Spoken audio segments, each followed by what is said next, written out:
اگر زید نے بکر پر واقعی ظلم کیا تو بکر کیا اس طرح دعا کر سکتا ہے کہ یا اللہ زید کو تباہ و برباد کر دے اور قیامت کے دن اس کی ساری نیکیاں مجھے عطا فرما؟ کیا اس طرح دعا کرنا گناہ تو نہیں؟ کوئی ظالم جو ہے نا، اس کی ہدایت کی کوئی امید نہ ہو، یہ ظلم میں ہی آگے بڑھے گا، لوگوں کو ستائے گا، ظلم کرے گا، اس کے لیے تو بد دعا کی اجازت دی گئی ہے۔ عام طور پہ اس طرح ہوتا ہے، اور پھر یہ ساری نیکیوں پر دعویٰ دائر کر دیں، ساری نیکیاں دے دے، تو یہ کیسے ہوگا؟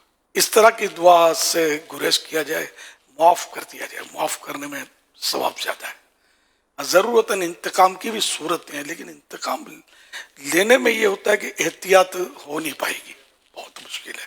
جتنا نقصان پہنچا اتنا ہی بندہ انتقام لے، یہ عام طور پہ ہوتا نہیں ہے، زیادہ ہی کچھ ہوتا ہے۔ جس کے یہاں چوری ہوئی تو وہ چور کو مطلب طرح طرح کے الزامات لگاتا رہے گا، بولتا رہے گا برا بنا کچھ کا، یہاں تک کہ جس کے یہاں چوری ہوئی نا، یہ چور سے بڑا مجرم ہو جائے گا۔ ایک حدیث پاک اس طرح کا مضمون کیا ہے۔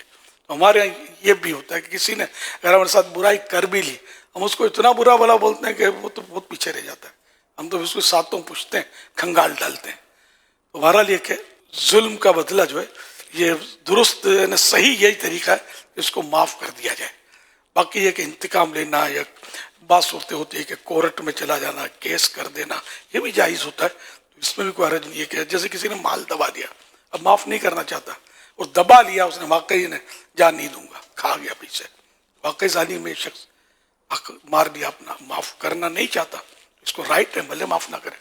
اب یہ اس کے لیے اس کی کوشش کرے، لیکن کوشش جس طرح کہ اس سے مطالبہ کرے، سمجھائے بجھائے، وہ ایک صورتیں ہیں، ورنہ پھر یہ کہ مارا ماری بدماش آگے کرنا۔ اب یہ ہوتا ہے بدماش لوگ جو ہیں یہ فیصلے کرواتے ہیں آج کل، آدھا تیرا آدھا میرا، اور گناہ اور دھمکیاں اور فائرنگ اور بہت کچھ ہو رہا ہوتا ہے ہمارے معاشرے میں۔ یہ بہت سو کو پتا ہوگا کہ اس طرح بدماش لوگ فیصلے کرواتے ہیں، یہ تو بالکل ناجائز صورت ہے، اس طرح نہیں ہونا چاہیے۔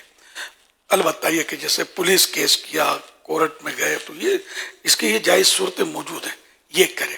اب یہ کہنا کہ یہاں بھی انصاف نہیں ہے، وہاں بھی انصاف نہیں ہے، وہ ایک الگ صورت ہے، لیکن یہ صورت یہی ہے کہ جو ہم آفیشلی اس کا مطلب ہے کہ کورٹ کے ذریعے ضرورت ہے تو یا کوئی اچھے آدمی بیچ میں ڈال کر فیصلے کروائے، بدماشوں سے نہیں۔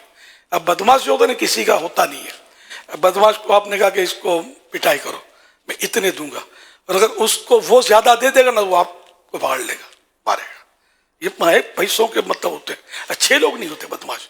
تو ان سے مطلب جو کیچڑ میں ہاتھ ڈالیں گے نا آپ، تو آپ ہی پھنسیں گے، آپ پر بھی چینٹے آئیں گے اور گندے ہو جائیں گے آپ، کوئی بھروسہ نہیں ہوتا۔ جو اس طرح بدماشیاں کرتے ہیں ان کو بھی توبہ کرنی چاہیے، جن جن پر ظلم کیا اس سے، اور حق تلفیاں کی، دھاک دھمکیاں دے کر آدھے تیرا آدھا میرا، سے یہ سب رشوتیں، جھوٹ، حرام، خدا جانے اتنے گناہ اس میں ہوتے ہیں کہ جس کی انتہا نہیں۔ ان سب سے توبہ ان کو بھی کرنی چاہیے، آج نہیں تو کل مطلب پھنس جاؤ گے اس طرح کا حرام لے کر۔